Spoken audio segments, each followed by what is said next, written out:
Halo semuanya, selamat datang dan senang banget bisa bareng kalian hari ini. Langsung aja yuk, kita mulai. Materi penjelasan kita kali ini disusun secara khusus oleh notaris Nuri Notari. Nah, sebelum kita masuk lebih dalam, saya mau ngingetin sedikit nih. Referensi yang lagi kalian simak ini adalah salah satu bentuk media pembelajaran yang sifatnya bebas akses. Jadi kalau nanti ada kekurangan atau mungkin ada pembaruan informasi hukum ke depannya, itu jadi tugas bersama kita ya buat saling ngingatin dan diskusi.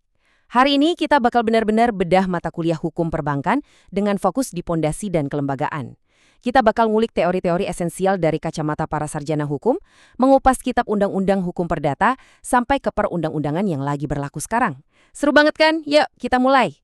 Buat peta jalan kita hari ini, kita punya 6 poin utama yang bakal kita obrolin. Kita mulai dari esensi perbankan itu sendiri, terus lanjut ke definisi legalnya, ruang lingkup hukumnya sejauh apa, gimana sih hubungan kontrak kita sama bank menurut perdata, sampai ke siapa aja lembaga yang ngatur dan ngawasin ini semua. Terakhir, pastinya ada penutup dan referensi buat kalian pelajari lebih lanjut. Oke, kita masuk ke bagian pertama ya, pengantar dan esensi perbankan. Coba deh, sesekali kita mikir, kenapa sih hukum perbankan di Indonesia itu dinamis banget dan kayaknya selalu nempel sama urusan hidup kita sehari-hari? Jawabannya ada di fondasi epistemologinya. Intinya gini bang, bank itu sama sekali bukan sekedar brankas raksasa tempat kita naruh duit biar aman. Bukan cuma itu. Berdasarkan pasal 3 Undang-Undang Nomor 10 tahun 1998, bank itu punya peran super krusial sebagai mesin penggerak ekonomi. Istilah kerennya apa? Fungsi intermediasi. Bayangin, bank itu kayak jembatan raksasa. Di satu sisi ada pihak yang lagi kelebihan dana, nah di sisi lain ada pihak yang lagi butuh banget dana buat usaha atau kebutuhan lain. Bank yang jembatanin mereka. Dan tahu nggak apa bahan baku utama jembatan ini? Bukan beton, tapi asas kepercayaan atau fiduciary principle.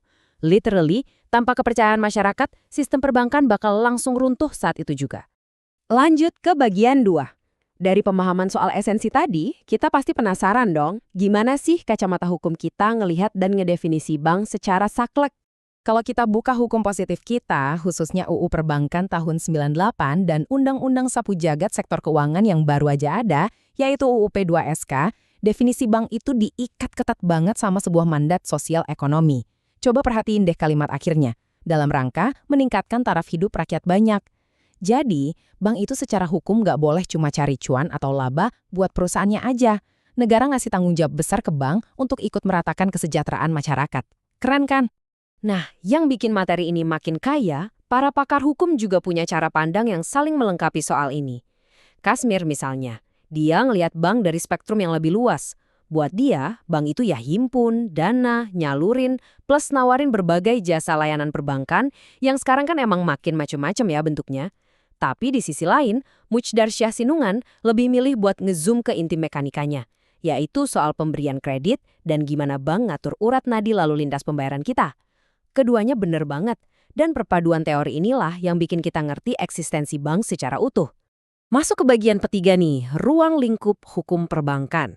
Setelah kita paham definisi bank, kita perlu tahu batas-batas hukumnya nyampe mana aja sih. Ternyata ruang lingkupnya masif banget. Ini bukan sekedar ngatur transaksi harian. Hukum ini ibarat payung besar yang nutupin semuanya, mulai dari fondasi sejarahnya, syarat perizinan buat bikin bank yang super ketat, sampai ke urusan operasional bisnisnya. Dan ada satu hal yang bikin Indonesia cukup unik, kita pakai dual banking system. Artinya, sistem kita mengakomodasi bank konvensional yang pakai bunga, sekaligus juga nerapin prinsip syariah yang anti riba, dan pakai sistem bagi hasil, contohnya akad mudarabah atau murabahah. Terus gimana kalau ada masalah atau kebocoran data?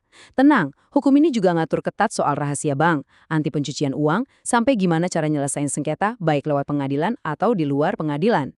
Bagian 4. Hubungan kontraktual menurut KUH Perdata. Sekarang kita shift dikit fokus kita dari regulasi negara yang luas tadi ke sesuatu yang lebih relatable buat kita semua. Hubungan hukum antara kamu sebagai nasabah dengan pihak bank. Kalian pernah dengar istilah Pacta Sunt Servanda nggak? Asas ini ada di pasal 1338 Kitab Undang-Undang Hukum Perdata. Dan ini tuh bener-bener jangkar utama dalam hukum perbankan. Intinya simpel tapi kuat banget. Tiap kali kalian tanda tangan formulir buka rekening atau akad kredit, dokumen itu secara hukum langsung berubah jadi undang-undang yang mengikat kamu dan bank. Jadi, hubungan antara bank dan nasabah itu pada dasarnya adalah murni hubungan kontrak perdata biasa. Tapi ada plot twist kecil di sini yang lumayan bikin kaget kalau baru tahu. Gini, pas kamu nabung dan nyimpen duit di bank, status hukum kamu sebenarnya adalah kreditur, dan bank itu debiturnya. Iya, bank minjem duit kamu lewat sebuah kontrak standar yang dibangun di atas rasa percaya. Tapi pas situasinya dibalik dan kamu yang ngajuin pinjaman kredit, otomatis posisi berbalik 180 derajat. Kamu masuk ke sebuah perjanjian kredit yang diformalkan secara ketat. Dua situasi ini dibedain secara tegas buat mastiin keadilan dan kepatuhan dari kedua belah pihak. Lanjut ke bagian kelima, kelembagaan dan regulasi perbankan. Coba bayangin, dengan ribuan triliun rupiah yang muter tiap detiknya berdasarkan kontrak-kontrak tadi, gimana cara negara mastiin sistem ini nggak jebol? Nah, buat ngejaga mesin ekonomi ini tetap stabil, Indonesia mengandalkan 3 pilar utama, semacam triad pengawasan. Pertama, ada Bank Indonesia atau BI. Tugas mereka itu ngatur cuaca makroekonomi dan moneternya, biar sistem pembayaran tetap lancar. Kedua, ada OJK atau Otoritas Jasa Keuangan. Kalau BI itu ngeliat utannya, nah OJK ini yang ngeliatin satu-satu pohonnya. OJK secara detail meriksa kesehatan, tata kelola, dan kepatuhan tiap-tiap bank. Dan yang ketiga, ini favorit nasabah, Lembaga Penjamin Simpanan alias LPS. Mereka ini sabuk pengaman kalian. Kalau sampai terjadi hal terburuk sama sebuah bank, LPS lah yang bakal turun tangan jamin duit simpanan kalian.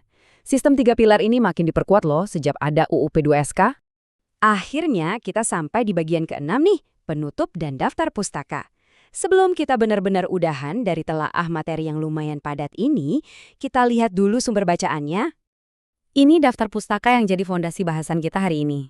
Sangat disarankan buat kalian baca-baca buku Hermansyah, Kasmir, dan pastinya update dengan UU P2SK yang baru. Dan ingat, media pembelajaran ini memang dirancang khusus dengan sentuhan akademik, yang bisa diakses dan ditonton oleh mahasiswa hukum di mana aja kalian berada, juga buat teman-teman pembelajar online lainnya. Anggap aja sesi ini sebagai amunisi tambahan, biar kalian makin paham waktu ngebahas materi yang sama dosen di kelas nanti. Sebagai penutup, saya mau ninggalin 1 kali food for thought, atau pertanyaan analitis buat kalian obrolin bareng teman-teman. Di era serba digital kayak sekarang, dan dengan adanya aturan baru dari UU P2SK, gimana sih caranya kita nyimbangin privasi hukum kita dalam kontrak perdata dengan kebutuhan krusial negara lewat OJK buat ngawasin dan mencegah risiko sistemik? Gimana tuh menurut kalian? Oke, sekian dulu paparan materi kali ini. Salam dari Notaris Nuri Notari untuk semua pembelajar. Harapannya, materi presentasi ini benar-benar ngebantu kalian buat lebih mudah nyerna apa yang disampaikan dosen pengampu di kelas. Terus semangat belajarnya, dan sampai jumpa di pembahasan seru lainnya.